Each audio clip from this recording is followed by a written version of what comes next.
students, how are you? Let us start our class. Take out your EVS book, science book. As you know, we are in chapter 9. हम लोग chapter 9 पढ़ रहे हैं and some reading one completed but some was remaining. कुछ बचा हुआ उसे हम करने जा रहे हैं. So open your book. Open the page number 281. Last class में हमने यहाँ तक कंप्लीट किया था, 280 पेज कंप्लीट किया था. Now this is turn to do this. Now let us start reading this page. Okay, so first of all ये पढ़ लेते हैं. डू यू नो, क्या आप जानते हैं, milk collection from the farm is taken in the processing plant of in a tanker. देखिए, जहाँ मिल्क को कलेक्ट किया जाता है जहाँ से, वहाँ उन जगह से फार्म जो है, मिल्क फार्म जिनको कहते हैं, वहाँ से ला जाने के लिए किसमें, प्रोसेसिंग प्लांट में, मतलब जहाँ से मिल्क रिलेटेड दूध से बनी हुई चीज़ें बनती हैं, वहाँ तक ले जाने के लिए क्या कहते, किसका यूज़ किया जाता है, टैंकर होते हैं. जैसे पानी का टैंकर होता है ना, वैसे टैंकरों में उस दूध को ले जाया जाता है. When milk is heated in a very high temperature for a definite time to kill bacteria and then cooled quickly. जब और वहाँ पर क्या किया जाता है, दूध को बहुत ही ज़्यादा गर्म किया जाता है, बहुत ज़्यादा उबाला जाता है, बहुत हाई टेम्परेचर में, बहुत ज़्यादा ऊंचा तापमान में उसको उबाला जाता है. उसके बाद उनको ना जिससे उसकी जितने बैक्टीरिया मर जाते हैं और अचानक जल्दी से ठंडा कर दिया जाता है.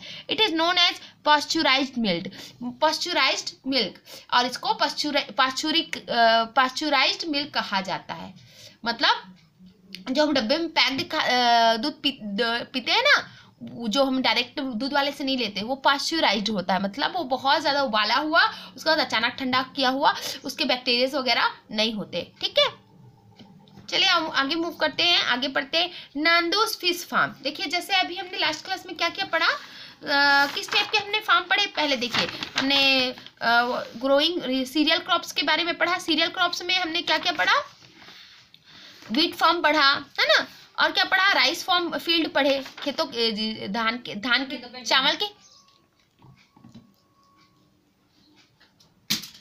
चावल के खेतों के बारे में पढ़ा. और किसके बारे में पढ़ा हमने, चावल के खेतों के बारे में पढ़ा और गेहूं के खेत के बारे में पढ़ा. इसके अलावा हमने क्या पढ़ा था, फार्म फ्रॉम कोलकाता. वहाँ पर क्या, पोल्ट्री फार्म, कलकत्ता की जो फार्म था उसके बारे में हमने पढ़ा, वो पोल्ट्री फार्म के बारे में था. अब हम एक और फार्म के बारे में पढ़ने जा रहे हैं जिसको कहेंगे नंदू फिश फार्म. अब देखिए, हमने क्रॉप्स के बारे में पढ़ा, क्रॉप्स के जो फार्म है वो पढ़ लिए. अभी हम फिश फार्म भी, सॉरी, पोल्ट्री फार्म भी पढ़ लिए. पोल्ट्री में चिकन वगैरह बड़ा किया जाता है ना, तो और अंडे वगैरह जहाँ से मिलते हैं उसे हम पोल्ट्री फार्म कहते हैं.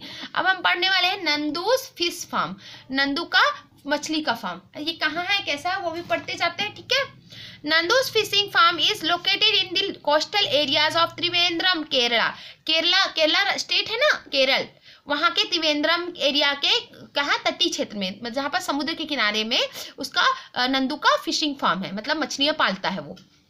Nandu grows fish in pond and tanks. Nandu जो है वो किसमें मछलियों को पालता है, तालाबों में और टैंकों में. टैंक्स होते हैं पानी के, वैसे उसमें मछलियाँ पालता है. ही बायस फिश एग और very small fish and feeds them.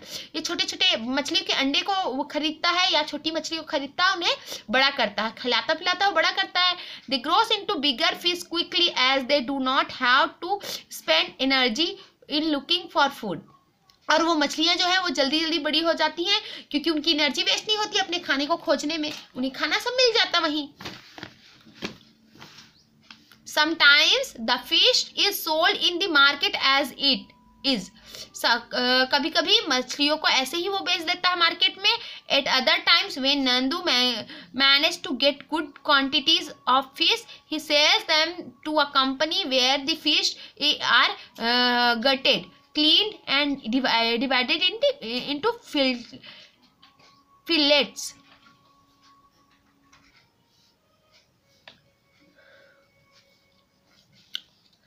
कभी कभी जो मछलियां हैं वो क्या करता है नंदू, मार्केट में बेच देता है वो मछलियों को, और जब उसके पास बहुत, पर कभी कभी क्या करता है जब उसके पास बहुत सारी मछलियां होती है, बहुत ज़्यादा क्वांटिटी में मछलियां होती हैं, तो क्या करता है वो किसी कंपनी को बेच देता है, और वो कंपनियां क्या करती हैं उसका गटेड करती है, मतलब गटेड मतलब होता है जो उसके अंदर की जो आंत होती है ना, जिसके अंदर डाइजेशन होता है, तो आंत निकाल देते हैं, उसको साफ करते हैं, और उनकी जो हड्डियां हैं उनको भी निकाल देते हैं। This fillets are stored in huge deep freezer and sent to far off places. और जो हड्डियाँ निकली हुई जो मछलियाँ हैं उनको क्या किया जाता है, बड़ी बड़ी फ्रीजर्स में, मतलब बहुत बड़ी बड़ी फ्रीजर्स में इसको रखा जाता है और दूर दूर की जगहों में भेजा जाता है। Nandu's farm has fish like cod, trout, rohu and other varieties. Nandu के फार्म में किस टाइप की मछलियाँ बनती है, उनके नाम है कोड, ट्रोट, रोहू एंड दूसरी तरह की सारी मछलियाँ वो पालता है। So let's move next page.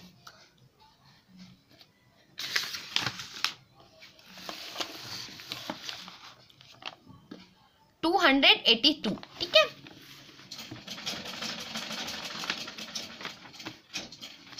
सोनियास vegetable and fruit garden. देखिए सोनिया का, अब ये देखो वेजिटेबल और फ्रूट जो ग्रोइंग का क्रॉप ग्रोइंग हो गया, हमारी पोल्ट्री हो गई, फिश फार्मिंग हो गई। अब हमारे वेजिटेबल और फ्रूट की गार्डन के बारे में पढ़ते हैं। Sonia's vegetable and fruit garden located near Shimla in Himachal Pradesh in a lovely site.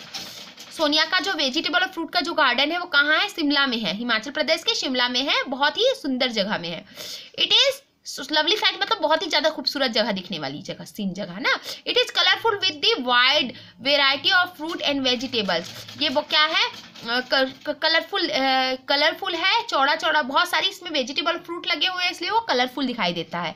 You can also spot butterflies merrily hopping from one place to another. आप वहाँ जाने के बाद देख सकते हैं कि वहाँ बहुत सारी बटरफ्लाइज खुशी खुशी चारों तरफ मंडराती रहती हैं एक जगह से दूसरी जगह पूरे गार्डन में।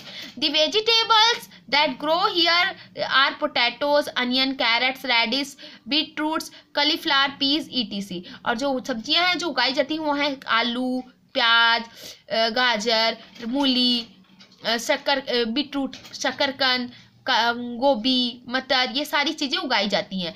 The garden is very big and a large portion is kept for growing apples, peach and plums. और जो गार्डन है वो बहुत ज़्यादा बड़ा है, तो उसका बहुत बड़ा भाग वेजिटेबल्स के अलावा क्या क्या उगाया जाता है वहाँ पर, एप्पल्स और पीच और जो पाम्स है ना, बेर वगैरह, तो वो सारी चीज़ें जो फ्रूट्स हैं वो उगाए जाते हैं। Sonia has a number of people to help her. Sonia के पास बहुत सारे लोग हैं जो उसकी हेल्प करते हैं। द ट्रीज मस्ट बी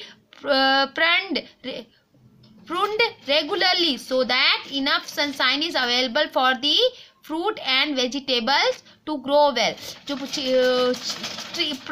मतलब होता है जो छटाई होती है, छटनी कटाई होती है, तो ट्रीज जो हैं, जो पेड़ हैं, उनको रेगुलरली क्या किया जाता है, कटिंग की जाती है, उनकी शाखाओं को कटनी नहीं छटनी की जाती है, जिससे क्या होता है वहाँ पर पर्याप्त रूप में क्या सूरज की किरणें पहुँचती हैं और फ्रूट और वेजिटेबल को अच्छे से उग पाते हैं।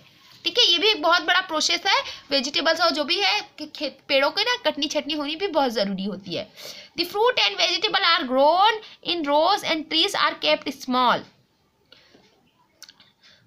जो फल और सब्जियां हैं वो कैसे एक लाइन पे उगते हैं, और जो लाइन पे उगते हैं, और जो क्या होता है पेड़ होते हैं वो छोटे रह जाते हैं, छोटे रखे जाते, पेड़ को ऊंचाई जो है ज़्यादा नहीं बढ़ने दी जाती। फ्रूट के जो पेड़ हैं उनको ज़्यादा ऊंचाई नहीं बढ़ने दी जाती। This makes it easy to pluckers to pick the fruits and vegetable. इससे क्या होता है, जो तो फ्रूट और वेजिटेबल जो है वो तोड़ने वाले लोगों के लिए आसानी हो जाती है उन्हें तोड़ना। The trees are sprayed with pesticides to keep disease causing pest away। और उनको ना जो पेड़ है उन पे ना पेस्टिसाइड्स कीटनाशक की दवाओं की छिड़काव भी किया जाता है, जिससे उन पे किसी तरह की बीमारी न लगे। So let's move next. Can you say why your parents insist that you wash a fruit before eating it? क्या आप जानते हो कि आपके पेरेंट्स कहते हैं ना कि फल फ्रूट खाने से पहले उसको धो ऐसा कहते हैं ना, तो क्यों कहते हैं ऐसा? क्योंकि उसमें पेस्टिसाइड लगे हुए थे, कीटनाशक लगे होते हैं उनको बीमारियों से बचाने के लिए, इसलिए उनको धोना जरूरी होता है। Let's move in next page number 283। The soil where these crops grow must have the right kind of minerals which is provided by fertilisers. जहाँ ये जो क्रॉप्स उगाए जाते हैं या फसल उगाई जाती है वहाँ पास क्या होता है, बहुत विभिन्न प्रकार के क्या होते हैं, मिनरल्स, खनिज लवण पाए जाते हैं। और उनको कैसे जो इनको क्या बोलते हैं, फर्टिलाइजर्स की तरह काम करते हैं, जो फर्टिलिटी प्रोवाइड करते हैं, मतलब उपजाऊ बनाते हैं। जो सॉइल को क्या कहते हैं, जो मिनरल्स वहाँ उपस्थित है वो उसे क्या बोलते हैं, फर्टिलाइजर की तरह काम करते हैं। और वो ना मतलब उनकी फर्टिलिटी को बढ़ाते हैं, यानी उपजाऊ बनाते हैं उस जमीन को। क्लियर हो रहा? The pickers collect the produce when it is ready. जो तोड़ने वाले हैं वो जो भी प्रोडक्ट्स मिलते हैं, प्रोड्यूस मिलता है, उसको कलेक्ट करते हैं। जब वो रेडी हो जाते हैं, तैयार हो जाते हैं, तो it is packed into box and sent to the market. और जो जब बहुत सारे फल फ्रूट होते हैं, थोड़े बहुत हो तो खा लेते हैं, पर ज़्यादा फल फ्रूट होते हैं उन्हें तोड़ लिया जाता है, इकट्ठा किया जाता है, उसे बॉक्सेस में पैक करके मार्केट में भेज दिया जाता है। फैसिनेटिंग फैक्ट्स, जानने लायक बातें क्या क्या है। In cold countries where there is not enough sunshine vegetables are grown in green houses. जैसे कि जो ठंडी वाली जगह है जहाँ बहुत ठंड पड़ती है ना, मतलब अदर कंट्रीज़ में, हमारे कंट्री में नहीं, अदर कंट्रीज़ में बहुत ज़्यादा ठंड पड़ती है, तो वहाँ क्या होता है, धूप नहीं पड़ती ना, तो धूप नहीं पड़ती, इसके लिए क्या किया जाता है, वहाँ जो वेजिटेबल्स और फ्रूट्स है ना उनको उगाने के लिए, क्योंकि वहाँ धूप नहीं आती, इसलिए क्या किया जाता है, ग्रीन हाउस में सब्जियां उगाई जाती है। अब ये ग्रीन हाउस क्या है, देखो, the green house have glass और plastic wall to retain heat.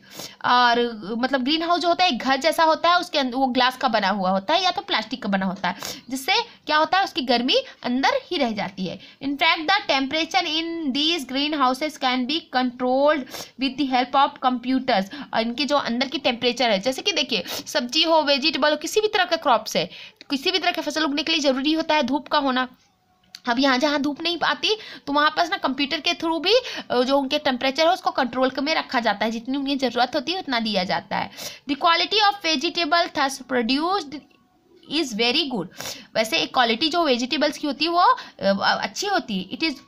It's also reduce the farmers dependence on season and any vegetable can be grown at any time of the year. और इससे क्या होता है, जो किसान होते हैं उन्हें मौसम पे डिपेंड नहीं होना पड़ता और कभी कोई भी वेजिटेबल कभी भी उगाई जा सकती है। तो ये होता है ग्रीन हाउस। ग्रीन हाउस क्या होता है, प्लास्टिक और उससे बना, कहाँ से बना हुआ घर जिसमें टेम्परेचर को कंट्रोल किया जाता है, टेम्परेचर बाहर नहीं जाने दिया जाता। ठीक है, अब यहाँ पास कुछ पॉइंट टू रिमेंबर दिए हुए हैं, याद रखने वाली बातें।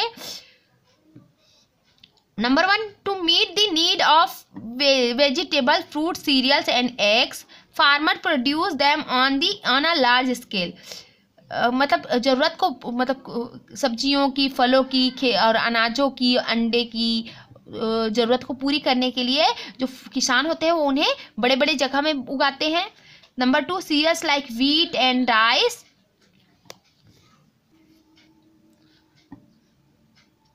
तो जो हमें मतलब इतना सारे लोगों को वेजिटेबल्स की ज़रूरत होती है, फ्रूट्स की, अनाजों की, अंडों की ज़रूरत होती है, तो जो फार्मर क्या करते हैं, बहुत ज़्यादा पैमाने में, बहुत ज़्यादा अधिक मात्रा में पैमाने में इसको उगाया जाता है, क्या इन सारी चीज़ों को उगाते हैं।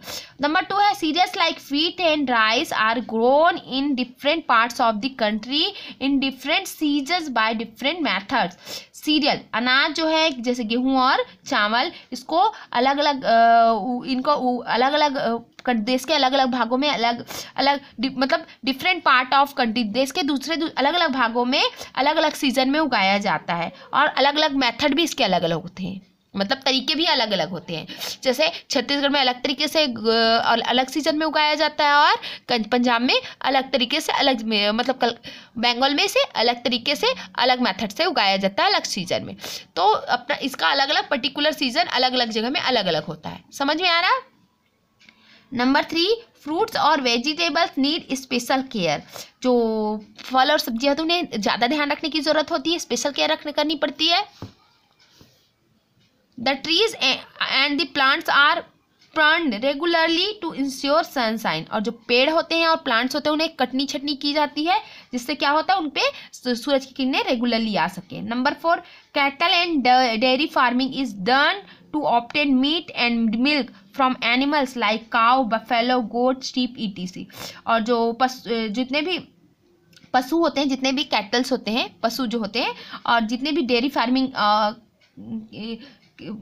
जितने भी मतलब कैटल और डेयरी फार्मिंग मतलब पशुओं वाली जो फार्मिंग होती है, जानवरों की जो फार्मिंग होती है, या तो जिसे हम डेयरी फार्मिंग भी कहते हैं। क्या कहते हैं? डेयरी फार्मिंग मतलब होगा आपका जिससे ना दूध से रिलेटेड प्रोडक्ट बने, है ना, तो उनको डेयरी फार्मिंग कहेंगे। और जिससे मतलब अंडे वगैरह कहते हैं उनकी कैटल फार्मिंग कहते हैं। इनको करने के लिए इनको इसलिए इनकी फार्मिंग की जाती है जिससे क्या मिल सके, मतलब मांस मिल सके, दूध मिल सके, और एनिमल इनके लिए किनको मतलब पाला जाता है, गाय, भैंस, बकरी, भेड़, ये सारी चीज़ों को पाला जाता है इन फार्मों में। ठीक है। Number 5, poultry means rearing birds such as hens, geese, turkeys and ducks for eggs and meat. Poultry का मतलब होता है उनको बड़ा करना, उनका ध्यान रखना, मतलब पक्षियों को, बर्ड्स को ध्यान रखना। जैसे कि कौन है? मुर्गियाँ हो गई, हंस हो गए, टुर्कीज हो गई, बदक हो गए। उनको किस लिए मतलब रखा जाता है? उगाया नहीं जाता, मतलब उनका केयर किया जाता है, उन्हें पाला जाता है उनके अंडों के लिए और उनसे मांस प्राप्त करने के लिए। ठीक है। नंबर 6 है fish for food is farmed in coastal areas. मछली जो हम लोग खाते हैं उन्हें ज़्यादातर कहाँ पाला जाता है? जहाँ तटीय क्षेत्र होते हैं, जब समुद्र के किनारे वाले जगहों पर। As fish gets spoiled easily they are kept in deep freezers. वैसे वो जल्दी ख़राब हो जाती, मछली जल्दी ख़राब हो जाती है, इसलिए उन्हें क्या रखा जाता है? बड़े बड़े फ्रीजर्स में रखा जाता है। ठीक है। So students, this will be your homework. Point to remember अपनी कॉपी में नोट डाउन करना है। This is today's homework means first फैब का आपका होमवर्क हो गया। ठीक है। So I hope you completed it. और ये जो चैप्टर हमने पढ़ा है, रीड किया, उसे आप एक बार रीड करेंगे, that will be your class work. So this is sufficient for today. Will do our exercise in our next class. In our next class, we'll do these exercise. So till then, stay safe, stay blessed, and be careful. Have a nice day.